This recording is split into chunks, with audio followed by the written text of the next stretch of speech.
16 বছর জামায়াতের ওপর হাসিনা সরকার নির্যাতন করলেও ক্ষমা করে দেওয়ার ঘোষণা দিয়েছে দলটির আমির ডাক্তার শফিকুর রহমান। দুপুরে রাজধানীর বিজয় সরণির একটি রেস্টুরেন্টে মহানগর উত্তর জামায়াতে ইসলামী আয়োজিত মতবিনিময় সভায় তিনি কথা জানান।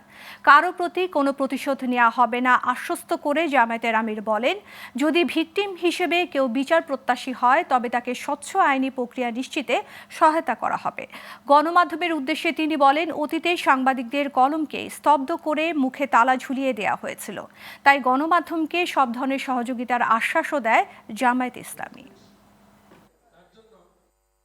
পচা মিশনটাকে পিছনে ফেলে দিই, এটা নিয়ে আর চর্চা না করে এখন জাতি হিসাবে ঐক্যবদ্ধভাবে সামনে কিভাবে আমরা আগাবো, আমরা সেই রোডম্যাপ তৈরি করি সবাই মিলে।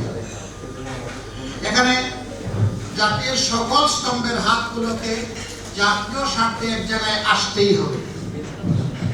এই জায়গায় কোনো বিভাজন চলবে না। একটা জাতি যখন ঐক্যবদ্ধ থাকে গোটা বিশ্ব তাদেরকে সম্মান করতে বাধ্য হয়, আর জাতিটা যখন বিভক্ত হয়ে পড়ে তখন তাদের মাথার উপর সবাই মাথা পড়ে।